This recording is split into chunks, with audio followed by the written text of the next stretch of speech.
والصخور ميدان أرضه ثم الصلاة والسلام وتحية والإكرام على النبي المكي المدني القرشي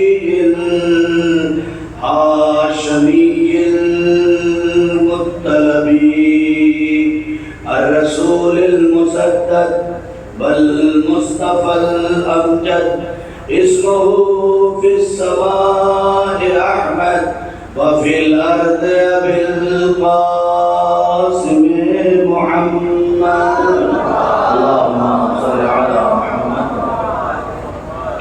وآله الطيبين الطاهرين المعصومين المظلومين الذين ذهب الله عنهم الرجس وطهرهم تطهيرا اللهم صل على محمد. أما بعد فقد قال الله تبارك وتعالى في القرآن المجيد والفرقان الحميد وقوله الحق بسم الله الرحمن الرحيم تعز من تشاء وتذل من تشاء صلوات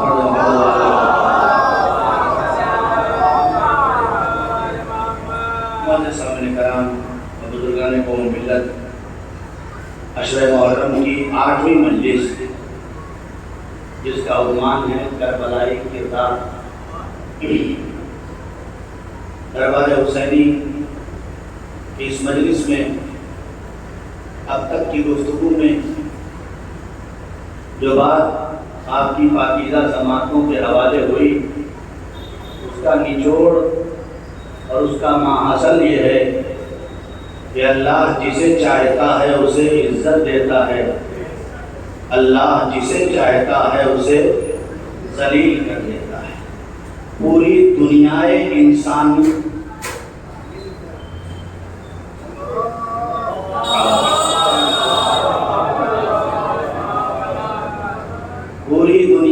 انسانیت مل کر نہ کسی کے سر پہ عزت کا تاج رکھ سکتی، نہ کسی کے سر سے عزت کا تاج اتار سکتی۔ گفتگو یہاں تک پہنچی تھی کہ اللہ نے ابو طالب کو عزت دی، یہ کل بھی باعزت تھے، یہ آج بھی باعزت ہیں، یہ قیامت تک باعزت رہیں گے۔ اللہ نے جناب خدیجہ کو عزت دی، یہ کل بھی باعزت تھیں، یہ آج بھی باعزت ہیں، یہ قیامت تک باعزت رہیں گے۔ اس لیے کہ اللہ کے سب سے عزیز اور محبوب بندے حضرت محمد مصطفیٰ صلی اللہ علیہ وآلہ وسلم۔ ایک بلند ترین صلوات پڑھیں حضرت آل محمد۔ میں دھیرے دھیرے اپنی منزل تک آپ کو لے کے جاؤں تاکہ آنے والے بھی آ جائیں اور آپ لوگ بھی پہلے ہی تھوڑا تھوڑا سمٹ آئیں، تاکہ بعد میں چونکہ دیوار تک ہو جاتے ہیں، بعد میں باہر کھڑے ہوتے ہیں، روڈ بند کرنا پڑتا ہے۔ میں یہ نہیں چاہتا آپ سب لوگ پہلے ہی، دیکھیے گرمی کہیں بیٹھنے کے کم نہیں ہوگی۔ اگر یہ سوچ کے آپ بیٹھے پنکھے کے نیچے بیٹھ جاؤں تو کم ہو جائے گی، کولر کے پاس چلا جاؤں تو کم ہو جائے گی۔ یہ عشق آل محمد کی گرمی جو اندر سے ہے نا، یہ ساری گرمیوں کو روک کے رکھے ہوئے ہے، ورنہ اس گرمی میں کوئی بیٹھ نہیں سکتا۔ یہ صرف حدت ولایت علی ابن ابی طالب ہے جو انسان کو چلتی ہوئی دھوپ میں بھی بیٹھ کے فرش اعلیٰ پہ بیٹھنے پہ مجبور کرتی ہے، ورنہ دنیا کی بڑی سے بڑی طاقت کسی کو سڑک پہ چادر بٹھا کے بٹھا نہیں سکتی۔ یار محمد کی محبت ہے، یہ حسین سے عشق ہے، جس کی وجہ سے تو آج اللہ نے اپنے سب سے محبوب ترین بندے حضرت محمد مصطفیٰ صلی اللہ علیہ وسلم، دیکھیے ایسے والی صلوات سے آگے نہیں پڑھوں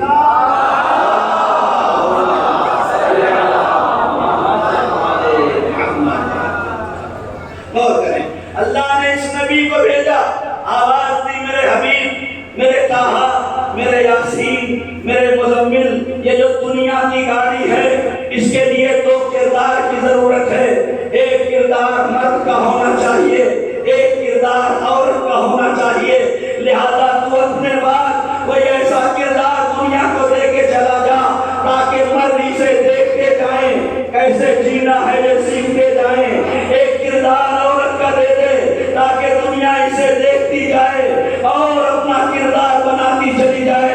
اللہ نے کہ اس حبیب نے آواز دی، میں مرد کا کردار ابو طالب کا کردار دیتا ہوں، میں عورت کا کردار خدیجہ کا کردار دیتا ہوں۔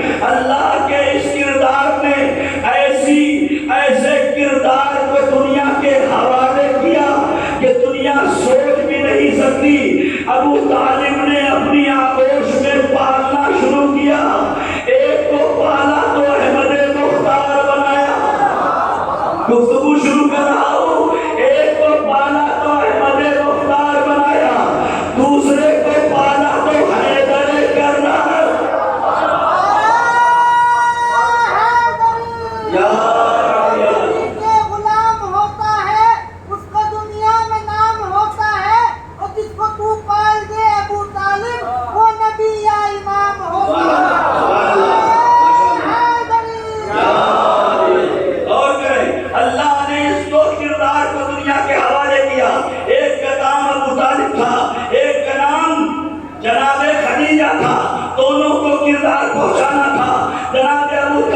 پرورش کرنا شروع کیا، ایک کو پالا تو احمد مختار بنا دیا، دوسرے کو پالا تو حیدر کرار بنا دیا، اور تیسرے کو پالا تو جعفر طیار۔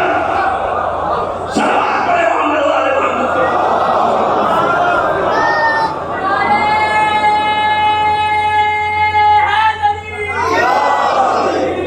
غور کریں آپ، اس نے کردار دنیا کے حوالے کیا، پروان چڑھانا ہے تو ایسے بڑا پروان چڑھاؤ، اس نے پالا تو دنیا کو علی دیا، اس نے پالا تو دنیا کو علی دیا، خدیجہ نے پالا تو دنیا کو فاطمہ دیا۔ ایک خاموش کا کمال یہ تھا کہ اس نے دنیا کو علی دیا، ایک خاموش کی تربیت کا کمال یہ تھا کہ اس نے دنیا کو فاطمہ دیا۔ اب سمجھے دنیا ابو طالب کو صحیح کیوں نہیں مانتی، خدیجہ کو کیوں نہیں؟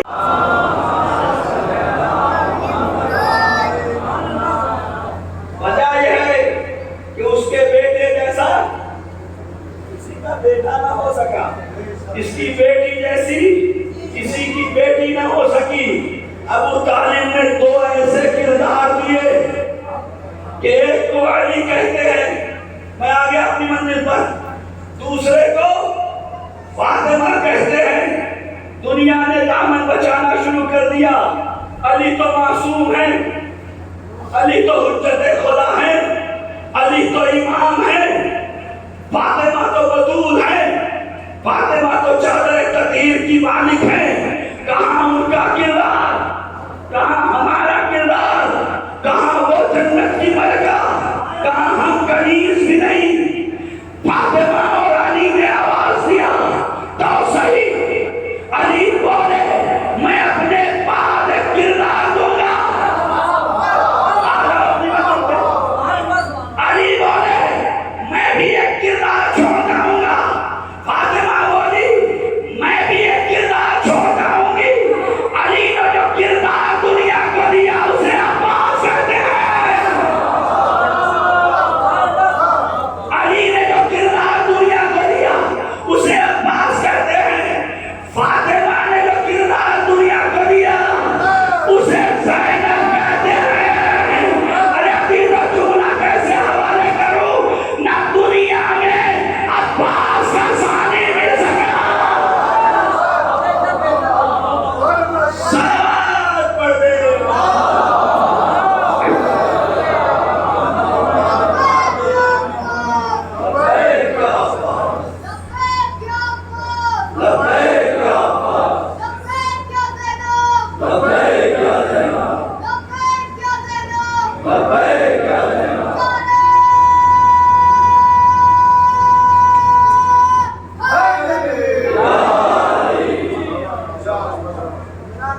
کردار کی بات تھی، آواز دی.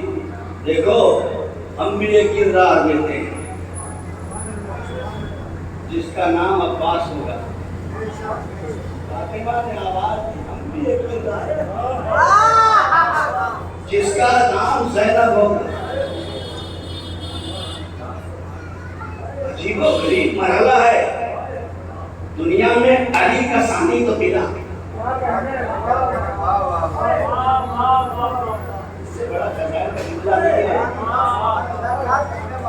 دنیا نے کبھی سوچا ہی نہیں تھا کہ علی کے بعد کوئی علی آ سکتا ہے.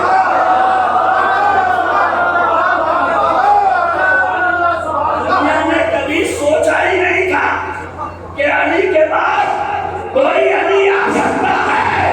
جیسے خدا کے گھر کے بعد کوئی علی نظر نہیں آیا، ویسے ہی علی کے بعد کوئی علی نہیں آ سکتا تھا.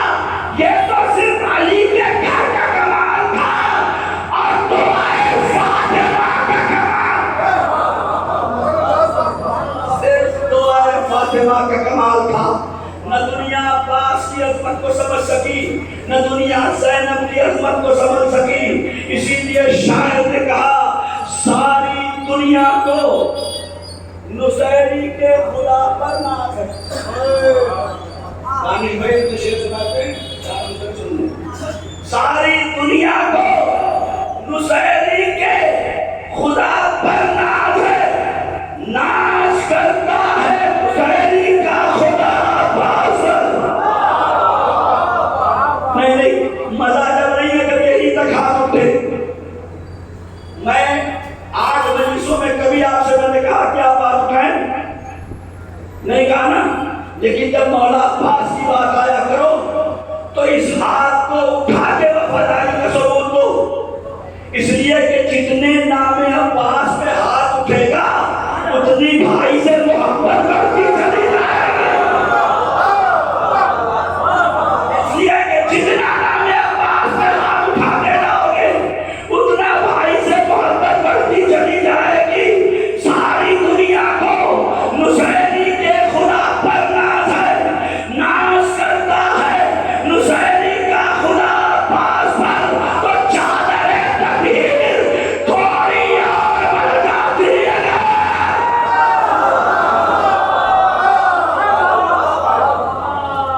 چادر تکبیر تھوڑی اور بڑھ جاتی ہے. ایک سرا زینب نہ ہوتا دوسرا عباس.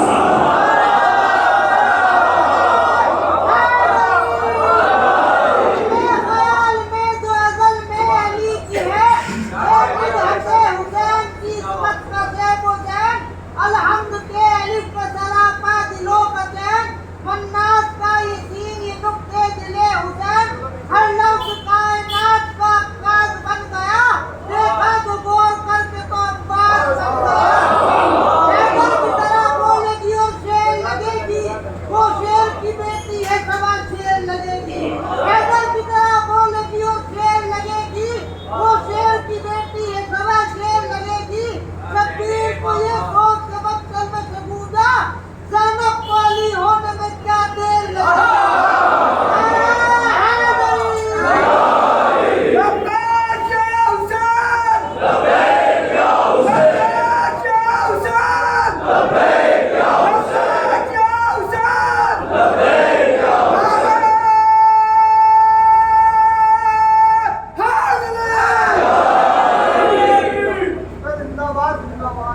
بلند ترین صلوات پڑھنے حضرت اعلیٰ.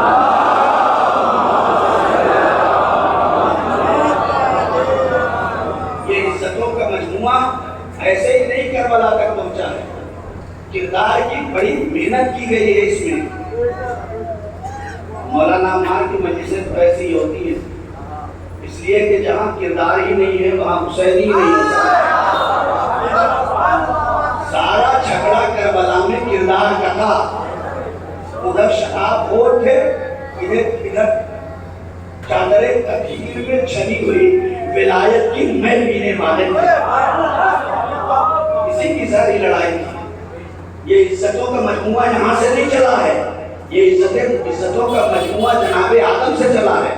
جلدی بات آپ تک پہنچا دوں تاکہ ان نوجوانوں کے ذہنوں میں ایک خاکہ بھی آ جائے علمداری کا کہ یہ عباس کو علمداری ایسے ہی نہیں ملی ہے. اللہ نے جناب آدم کو 2 بیٹے دیے, ایک کا نام قابیل, دوسرے کا نام حابیل. کس نے کس کو قتل کیا؟ قابیل نے حابیل کو قتل کر دیا. جناب آدم نے کیا کیا؟ قابیل جس نے قتل کیا تھا اس پر لعنت بھیجی, اور جو مظلوم تھا اس پر بیٹھ کے گریہ کیا. میں نے کہا آدم آپ یہ کیا کر رہے ہیں, دونوں آپ کے بیٹے. کہا بیٹا صحیح, اگر قاتل ہے تو لعنت ہی ہے. کہا قاتل ہے تو لعنت ہی ہے, چاہے بیٹا کیوں نہ ہو. اور دوسرے پہ گریہ کیا. میں نے کہا اس پر گریہ کیوں کر رہے ہیں؟ کہا قیامت تک سنت بتا رہا ہوں, اگر آدمی ہے تو مظلوم پر گریہ کرتا نظر آئے. 2 بیٹے تھے. جناب آدم نے دعا, میرے اللہ یہ کاروان عزت آگے کیسے بڑھے گا, کوئی راستہ تو پیدا کر دے. اللہ نے جناب آدم کو ایک بیٹا دیا جس کا نام ہے شیش, ہے نا. جناب آدم کو ایک بیٹا دیا جس کا نام شیش ہے. جب شیش دنیا میں آئے اور کاروان ہدایت کو آگے بڑھانے لگے تو کہاں سے شروع کریں؟ اللہ نے آواز دی, شیش میں جنت سے ایک پرچم تمہیں دیتا ہوں, میں جنت کا ایک پرچم تمہیں دیتا ہوں. اس پرچم کو اپنے ہاتھوں میں اٹھانا اور ایک جگہ لگا دینا اور آواز دے دینا, جتنے مظلوم کے حامی ہیں وہ اس پرچم کے سائے میں آ جائیں. جہاں سے گفتگو شروع ہوئی پرچم کی, اے شیش پرچم کو لگا دو, آواز دے دو, جتنے مظلوم کے حامی ہیں وہ اس پرچم کے سائے میں آ جائیں, جتنے قاتل کے حامی ہیں وہ اس پرچم سے دور ہو جائیں. مجھے نہیں پتا یہ رام شیش کا واقعہ ہے, اس کا مطلب یہ ہے اگر پرچموں کے سائے میں چلتی ہوئی کوئی قوم نظر آئے, اگر پرچموں کے سائے میں چلتی ہوئی کوئی قوم نظر آئے تو کچھ پتا چلے یا نہ پتا چلے, یہ پتا چلتا ہے یہ قاتل نہیں ہے. صلوات کرتے محمد.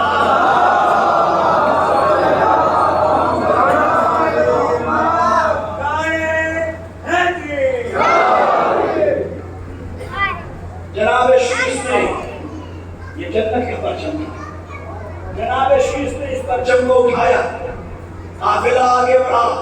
یہ پرچم اب تک خشکیوں میں گڑا رہتا تھا, معاملہ جناب نوح تک آیا.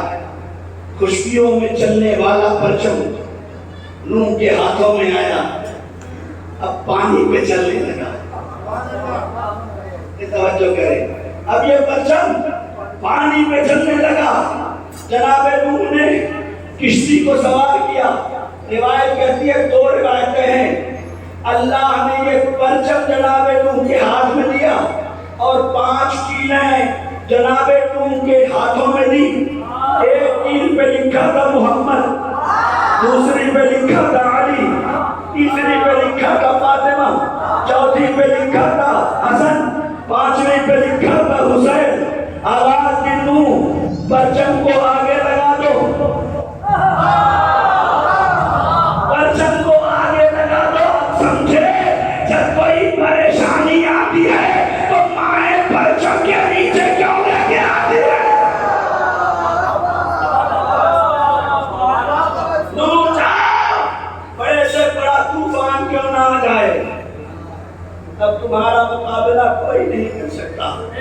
یہ پرچم آگے بڑھا, خشکی سے تری میں آیا, جناب ابراہیم کے ہاتھوں میں آیا. ابھی اب خالص خطابت ہے اپنے نوجوانوں کے لیے، جملے میں ہے بس، اس کا بہت زیادہ حقیقت سے کوئی تعلق نہیں، کہ میں ممبر سے افسانہ نہیں سناتا.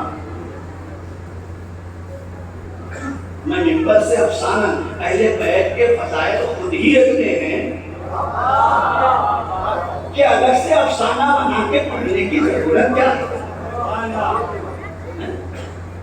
جناب شیش سے جناب نوح تک آیا، جناب نوح سے جناب ابراہیم تک آیا. ایسے ہی چلتا ہوا یہ پرچم جناب عبد المناف کے ہاتھوں میں آیا.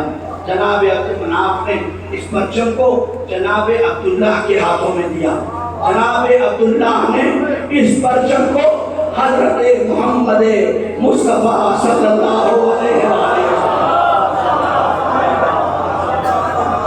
جہاں سے شروع ہوا تھا وہاں سے کہاں تک آیا؟ نبی کریم کے ہاتھوں میں آیا. نبی اس پرچم کو لے کے جاتے رہے. ایک دن ایسا آیا،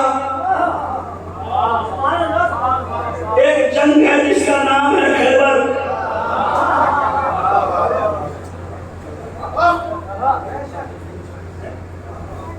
پہلے دن گئے واپس آ گئے، دوسرے دن گئے واپس آ گئے، تیسرے دن گئے واپس آ گئے.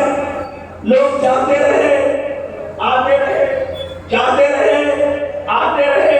ایک دن آ گیا، نبی نے کہا کل علم اسے دوں گا، وہ کرار ہوگا، کرار ہوگا، مرد ہوگا، بڑھ بڑھ کے حملہ کرنے والا ہوگا. رات ہو گئی، سب کے سب جاگ رہے ہیں، شاید کل مجھے مل جائے، شاید کل مجھے مل جائے. میں خیبر نہیں پڑھ رہا، علم کی تعلیم بتا رہا ہوں. شاید مجھے مل جائے، شاید مجھے مل جائے.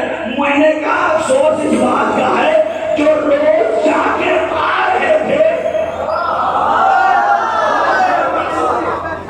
انہیں کیا دلچسپی اس میں رہ گئی؟ کیا دلچسپی اس لیے تھی کہ خیبر میں علی نہیں تھے.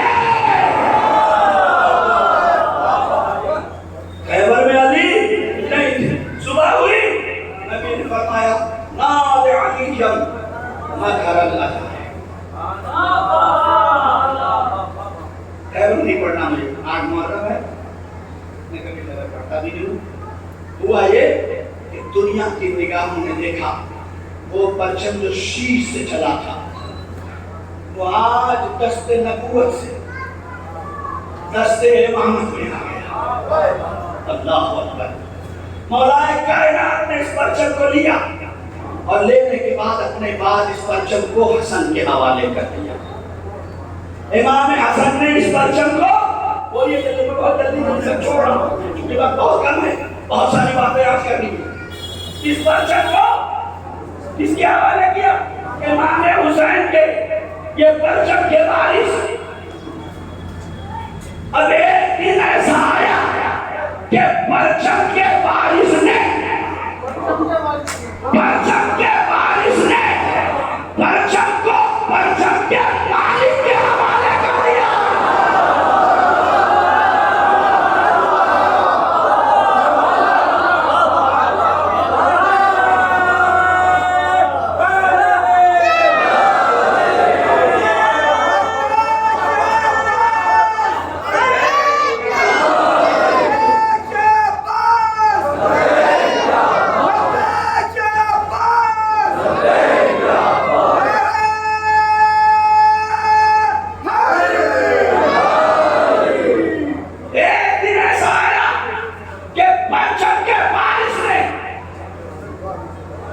اس کے بعد کسی اور تک پرچم منتقل ہی نہ ہوا. کوئی تاریخ نہیں ملتی. پرچم کے وارث نے پرچم کو پرچم کے مالک کے حوالے کر دیا. علمداری آ گئی ہے پاس تک. اب چولہا کیسے سنیں گے مجھے نہیں پتا. اب تک کی علمداریوں میں اور اس علمدار میں بہت فرق ہے. ارے بہت جتنی علمداری تھی جب تک زندہ تھے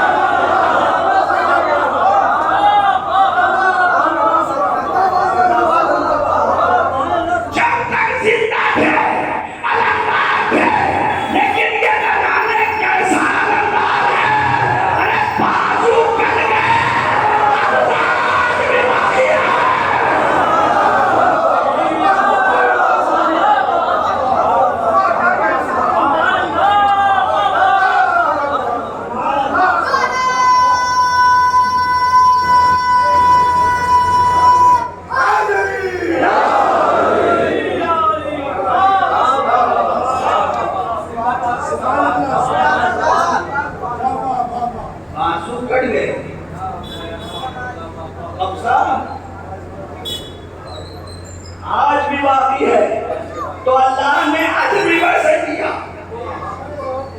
اللہ نے اجر بھی ایسا ہی دیا بابو حمایت کو۔ آواز دی میرے پاس، تم نے نصرت حسین کا حق ادا نہ کیا جیسا میں چاہتا تھا، تو اجر یہ دوں گا کہ شمال سے لے کے جنوب تک، جنوب سے لے کے شمال تک، مشرق سے لے کے مغرب تک، مغرب سے لے کے مشرق تک، زمین سے لے کے آسمان تک، آسمان سے لے کے زمین تک، صرف دو ہی ہوں گے جو دیں گے تو بنا ہاتھوں کے، ایک خدا ہوگا۔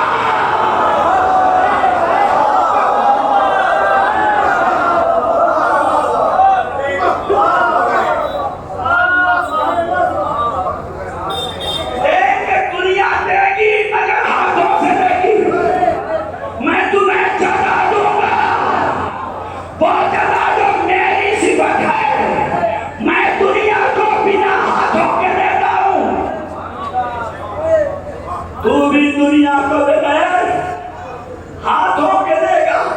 یہ پہلا اجر ہے عباس، اور دوسرا اجر سن لو خدا کی قسم عباس، دوسرا اجر یہ دوں گا کہ دنیا میں مسجدیں اتنی نہیں ہوں گی جتنا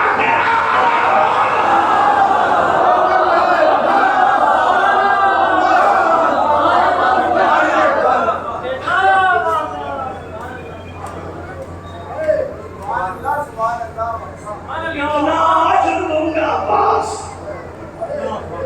کہ دنیا میں اتنی مسجدیں نہیں ہوں گی جتنا تیرا علم ہوگا۔ یہ علم نہیں ہے، یہ توحید کی نشانی ہے۔ یہ علم نہیں ہے، یہ عدل کی نشانی ہے۔ یہ علم نہیں ہے، یہ رسالت کی نشانی ہے۔ یہ علم نہیں ہے، یہ امامت کی نشانی ہے۔ خدا کی قسم کائنات نے عباس کو سمجھا ہی نہیں۔ جانتے ہیں کربلا میں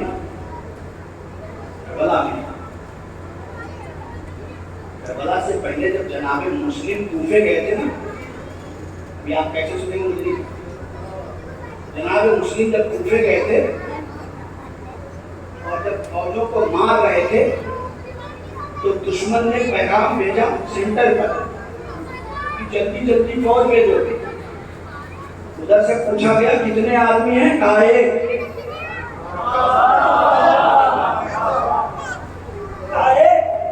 ایک کے مقابلے میں اتنے کی ضرورت کیوں؟ کہا بنی ہاشم کا ہے۔ ایک کے مقابلے میں اتنے کیوں؟ کہا بنی ہاشم کا ہے۔ سنیں گے مسلم نے کیا کہا؟ ارے ابھی تو میں مسلم ہوں، میرا حسین عباس ہو رہ گیا۔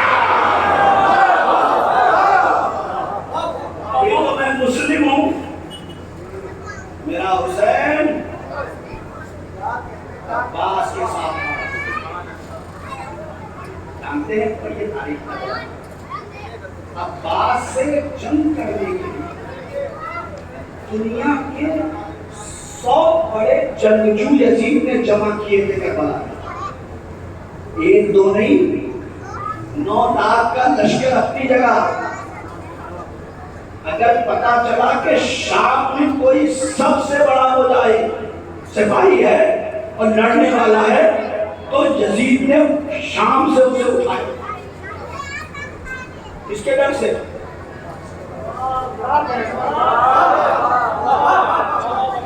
کس کے ڈر سے؟ عباس کے ڈر سے۔ ایک ایک ملک کا جائزہ دیا، ہر ملک سے جو جتنا بڑا جنگجو تھا اسے وہاں سے اٹھایا اور کربلا بھیجا۔ کس لیے؟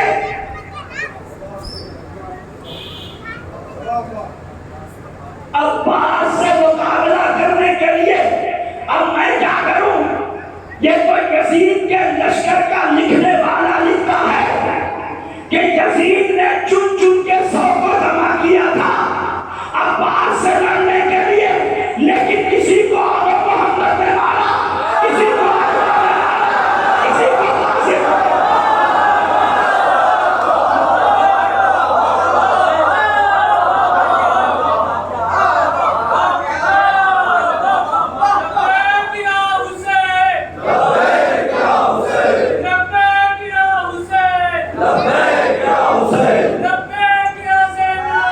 لبیک یا زینب، لبیک یا زہرا، لبیک یا زہرا، لبیک یا عباس، لبیک یا عباس، لبیک یا مہدی، لبیک یا مہدی، یا حیدری، یا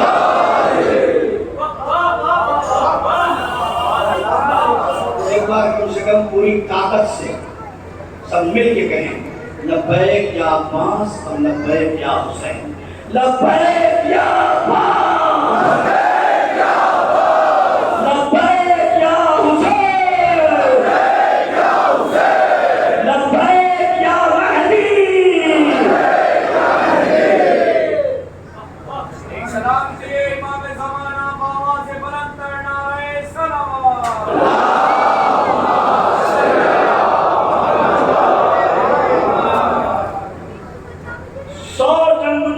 لائے گئے تھے، لیکن کربلا کی تاریخ لکھنے والے نے لکھا کہ جو عباس کے لیے لائے گئے تھے ان میں کسی کو اکبر نے مار دیا، کسی کو قاسم نے مار دیا، کسی کو محمد نے مار دیا۔ کوئی دلیل ہے مولانا؟ میں نے کہا بالکل، 14-15 سال کا بچہ اپنے خیمے سے نکلا اور جب گاجر مولی کی طرح کاٹتا ہوا آگے بڑھا تو اشعث کے خیمے تک لوگ دوڑتے ہوئے پہنچے، آواز دی تو یہاں کیا کر رہا ہے؟ ارزق شامی نام تھا اس کا، جو لایا گیا تھا کس کے لیے؟ اپنے 4 بیٹے بھی لے کے آیا تھا۔ اس نے کہا تھا کہ مجھے عباس کے لیے مت لے جاؤ، کہا کیوں؟ کہا اس لیے کہ جو میرے 4 ہیں یہ بہتر کے لیے کافی ہے۔ لے کے آیا، اپنے خیمے میں بیٹھا تھا، کسی نے آگا یہاں کیا کر رہا ہے؟ کیا ہو گیا؟ کہا کوئی آیا ہے جو گردنیں ایسے کاٹ رہا ہے۔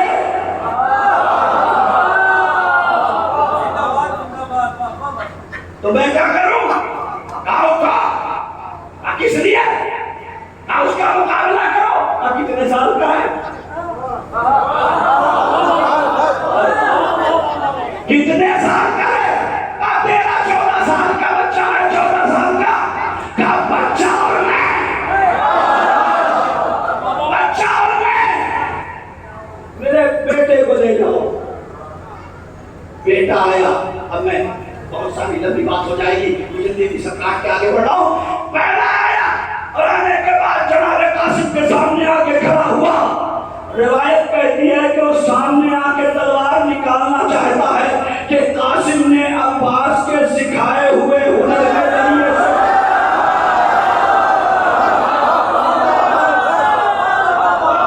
قاسم نے عباس کے سکھائے ہوئے ہنر کے ذریعے سے اپنے گھوڑے کو لٹکا دیا اور تلوار چلائی تو آدھا ادھر گر گیا، آدھا ادھر گر گیا۔ دوسرا آیا، مارا، ادھر گرا، ادھر گرا۔ تیسرا آیا، مارا، ادھر گرا، ادھر گرا۔ چوتھا آیا، مار دیا، ادھر گر گیا، ادھر گر گیا۔ اللہ تعالیٰ گیا، اٹھا، کھڑا ہوا، آیا۔ قاسم نے کہا جسے عباس کے لیے لائے تھے اسے تو مار دیا۔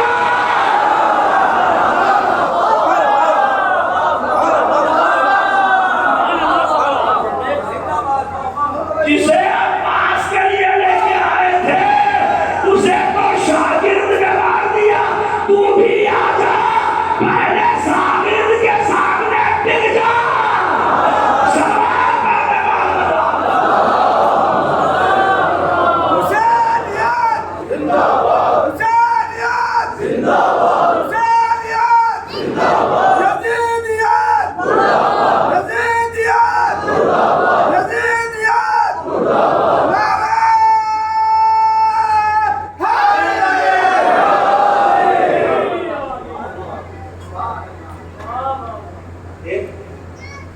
مصر کا بہت بڑا ڈاکٹر تھا،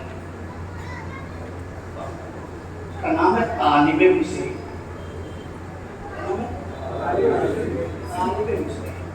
اس کا بیٹا بہت مریض ہوا، ڈاکٹر تھا، پوری دنیا سے رابطہ کر چکا، لیکن اسے بیٹے کو شفا نہیں مل رہی تھی۔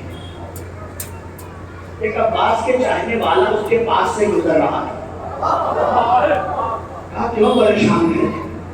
کہا میرے بیٹے کو شفا نہیں ملی۔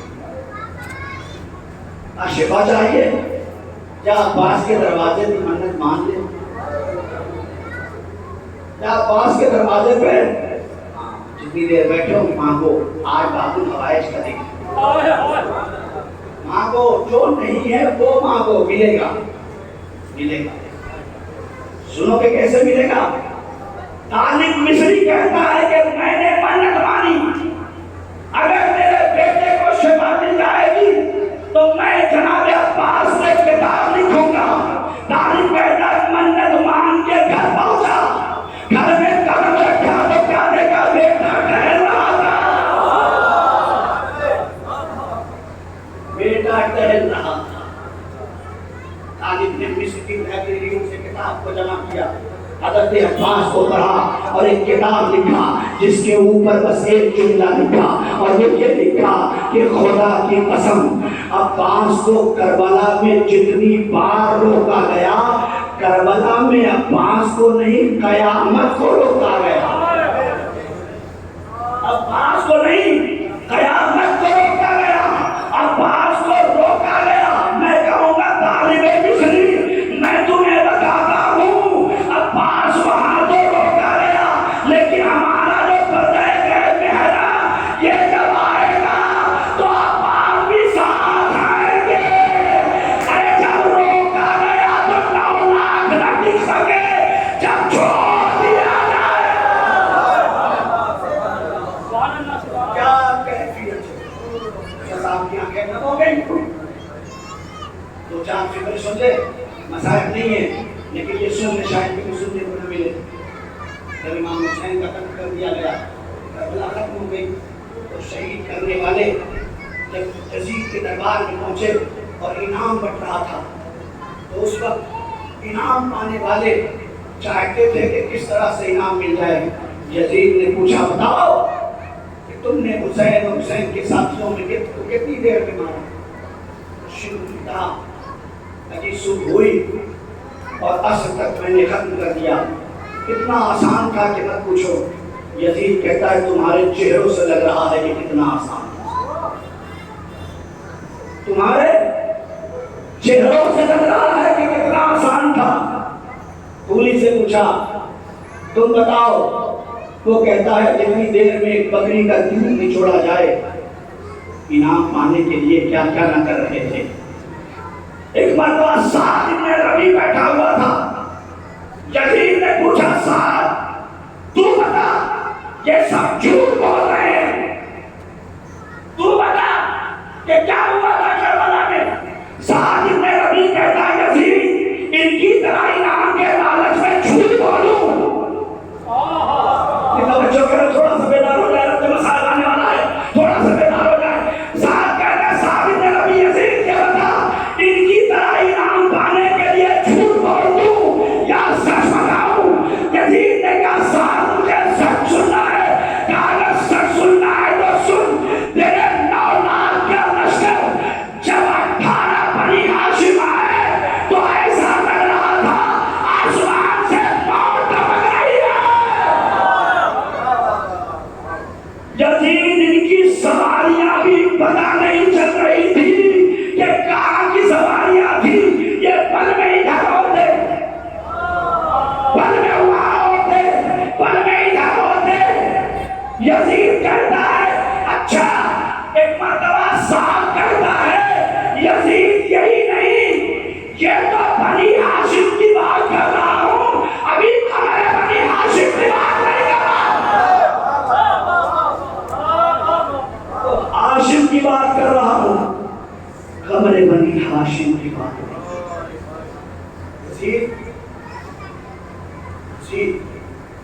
کوئی اگر اوپر پہاڑ پہ ہو نا اسے مارنا آسان نہیں ہے، لیکن اگر کوئی اوپر پہاڑ پہ بیٹھ کے پیچھے والے کو مارنا چاہے تو آسان ہے نا۔ یزید سن، تیرے 9 لاکھ کا لشکر دریائے فرات کے اوپر کھڑا تھا۔ سن، خبرے بنی عاشق کا کمان سن، تیرے 9 لاکھ کا لشکر نہر فرات کے اوپر کھڑا تھا، اور علی کا شیر فرات کے نیچے پانی بھر رہا تھا، کسی میں مجال نہیں تھی کہ ایک تیر چلا دیتا۔ یزید نے پوچھا تو وہ کون سی طاقت تھی جو اس لشکر کو روکے ہوئے تھی؟ آواز تھی یا عباس کی آنکھوں کی حیبت تھی؟ کوئی آگے بڑھ نہیں پاتا۔ یہی وجہ ہے کہ جب بشیر مدینے پہنچا ہے اور آواز دیکھا تھا الا قد قتل حسین ابن علی، حسین کربلا میں شہید کر دیے، حسین کربلا میں مارے گئے، یہ آواز دیتا ہوا ام البنین کے دروازے پہ پہنچا، الا قد قتل الحسین بارض کربلا، خبردار ہو جاؤ حسین کربلا میں شہید کر دیے گئے۔ تاریخ لکھتی ہے ایک بی بی چادر میں ملبوس باہر آئی، اے بشیر یہ جملہ میرے دروازے پہ مت کہو، کس حسین کی بات کرتے ہو؟ علی کے لال حسین کی بات، کہا میرا عباس حسین کے ساتھ تھا۔ اے بی بی تیرا لال عباس میں نہیں رہا۔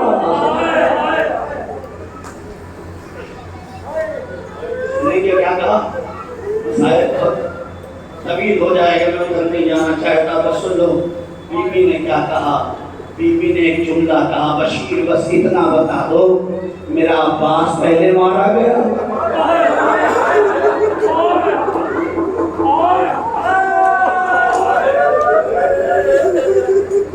بشیر بس اتنا بتا دو کہ پہلے میرا عباس مارا گیا یا پہلے میرا حسین مارا گیا؟ بشیر نے طرف کیا بی بی، ارے پہلے عباس کے بازو غلط ہوئے، پھر حسین کے گلے میں خود خنجر چلا۔